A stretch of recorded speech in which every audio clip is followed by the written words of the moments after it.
Yo tout le monde, je suis le Capitaine Groschat. Pour ceux qui découvrent ma chaîne, je suis Jimmy et je fais des vidéos sur les nouvelles technos comme les PC, les claviers du turfu, les skateboards électriques et plus encore. Je parle aussi de figurines et plus particulièrement des Gunpla issus de l'anime Gundam. D'ailleurs, achetez des Gundam. Et surtout, je fais des courts-métrages où je casse des mâchoires à travers mon personnage appelé Capitaine Groschat. On est bientôt 15 000 sur ma chaîne et le challenge c'est de grimper à 20 000 abonnés avant 2022. Chaque dimanche, je drop une vidéo à 18h30. Alors si tu as envie de voir des vidéos réalisées avec beaucoup d'amour, abonne-toi et active la cloche. D'ailleurs, restez bien jusqu'à la fin de la vidéo parce que peut-être il y a quelque chose à gagner. Bref, trêve de clavardage, il est temps de vous parler du Luna Display.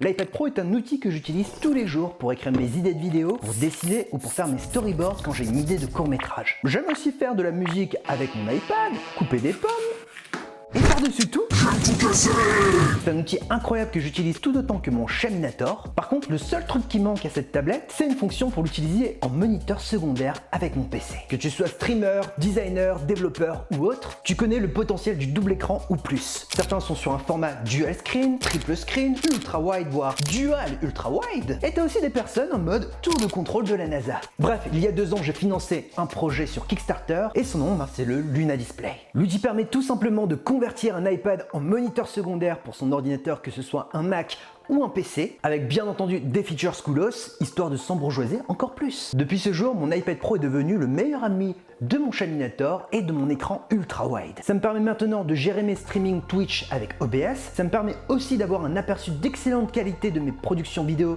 à travers DaVinci Resolve ou encore After Effects. Je peux recevoir également mes petits appels téléphoniques sous Windows 10 grâce à la notification native de mon iPad, parce que j'utilise un iPhone. Du coup, bénéficier de cette feature sans être à 100% dans l'écosystème d'Apple, moi je trouve ça satisfaisant. Et évidemment, je peux bénéficier de toute la partie tactile de l'iPad Pro sous Windows 10. Je peux zoomer, dézoomer, scroller ou encore swiper. Et cerise sur le gâteau, je peux même utiliser le pencil d'Apple avec la reconnaissance de la pression et de l'inclinaison. Et pour bénéficier de tout ça, c'est hyper simple. Il suffit de connecter son Luna Display à son ordinateur, de lancer l'application Luna Display sur son iPad et sur Windows ou ton Mac. Et hop, ça fonctionne. Par contre, il y a des informations hyper importantes à prendre en compte quand vous achetez un Luna Display. Alors ne vous inquiétez pas, on ne va pas jailbreaker l'iPad ou je ne sais quoi, on va pas partir dans une bidouille chelou obscure. En fait, tout va se jouer sur le choix du dongle. Si vous prenez le Luna Display en USB-C, assurez-vous d'avoir un port USB-C sur votre carte graphique. Si c'est le cas, bingo. Par contre, si vous n'avez pas de port USB-C sur votre carte graphique, et là je parle pour les PC, assurez-vous alors d'avoir un port USB-C compatible Thunderbolt ou alors DisplayPort. Alors, c'est chelou à dire, mais en fait, toutes les têtes USB-C, en fait, elles ont toutes le même design, mais elles ont chacun un rôle. Et c'est qui la personne qui est tombée dans le panneau sur Kickstarter quand il a fait son choix? C'est moi. Je trouve dommage que quand on arrive sur le site, il n'y ait pas tout de suite cette petite alerte. En fait, il faut cliquer sur en savoir plus, et là on a toutes les explications pour connaître en fait les différences. Du coup, comme je suis sympa, je vais vous expliquer comment reconnaître les différents USB-C. Vous avez juste à checker le symbole situé à côté de votre port USB-C. Après, si vous avez la flemme de checker, moi je vous conseille de partir directement sur une version HDMI. Vous branchez ça directement sur votre carte graphique et basta. Et si vous êtes équipé d'un Mac avec un port mini display, vous pouvez partir sur ce format. Alors, note très importante aussi, les adaptateurs ne sont pas compatibles avec le Luna Display. C'est-à-dire que si vous avez un USB-C et que vous voulez le mettre finalement sur un port HDMI, ça ne marchera pas. Parce qu'en fait, le Luna Display, c'est déjà un convertisseur.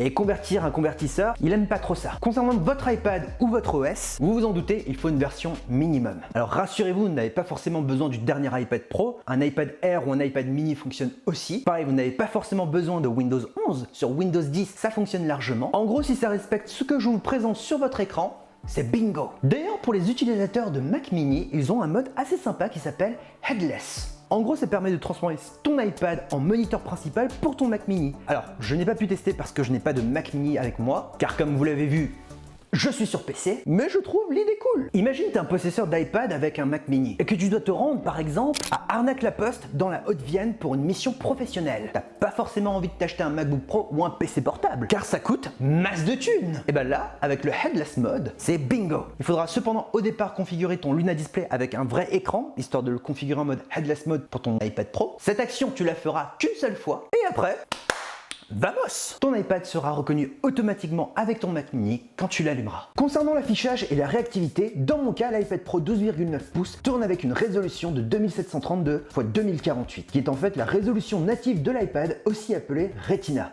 La cadence est de 60 Hz et au niveau de réactivité, c'est au poil. Par contre, si votre PC possède un GPU qui ne supporte pas les ultra hautes résolutions, Luna Display vous proposera dans ce cas un affichage non Retina. Mais pas de panique, ça restera agréable à l'œil. Une autre feature cool, en fait, il est possible d'utiliser son iPad en mode sans fil. Mais en toute honnêteté, comme j'ai un Wi-Fi de merde, en fait, je suis passé chez Free et mon Wi-Fi est un peu nul. Du coup, quand je déplace mes fenêtres, eh bien, de temps en temps, j'ai des artefacts ou des petits lags. Cependant, ça sera quand même et toujours mieux que l'application Duet. Pour ceux qui connaissent pas Duet, en fait, c'était l'une des premières applications qui permettait de convertir en fait un iPad en tant que moniteur secondaire. Sauf qu'aujourd'hui, le souci avec Duet, c'est qu'ils ont un train de retard énorme au niveau de la qualité de l'image et de la fluidité de l'image. Et en plus de ça, ils font payer les features supplémentaires. Alors que là, avec le Luna Display, tu le payes une seule fois et t'as droit à tout. D'ailleurs, même s'ils ont sorti la version finale de Luna Display, il y a encore deux bugs que j'ai rencontrés. Alors le premier, et je ne suis pas sûr que ce soit un vrai bug, mais sur Adobe Substance Painter, le pencil fonctionne parfaitement. J'ai la pression et l'inclinaison du stylet qui fonctionnent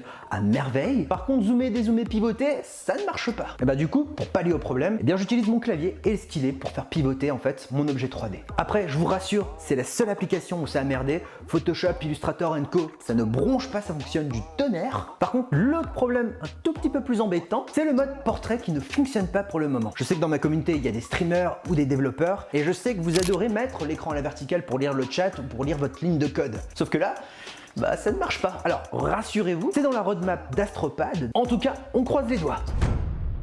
Ça va faire plus d'1 an maintenant que j'utilise le Luna Display au quotidien sous Windows 10 avec mon iPad Pro. Avant, quand j'étais designer, je l'utilisais principalement pour mes briefs clients, mais aussi mes cahiers de tendance ou avoir juste tout simplement une vidéo de fond. Maintenant que je suis à plein temps sur YouTube et mes réseaux, je l'utilise pour stream, pour mes montages vidéo, afin d'avoir plus de confort dans mon workflow. Bref, le Luna Display d'Astropad est un outil pour moi qui embourgeoise. On arrive à la fin de la vidéo et comme promis, je vous fais gagner un Luna Display d'Astropad au format HDMI. Le concours se passera sur mon compte Instagram. Vous verrez, il y aura un post qui va popper, il y aura juste à lire les règles et à participer. L'annonce du gagnant se fera sur un live spécial Halloween. Donc je vous donne rendez-vous le 30 octobre prochain. Comme d'hab, si vous avez des questions, n'hésitez pas à me le faire savoir en commentaire. D'ailleurs, n'oubliez pas, on se retrouve tout de suite sur ma chaîne Twitch pour un Let's Talk et un Let's Play. Je vous dis à très bientôt, portez-vous bien, c'était le Captain Gros Chat.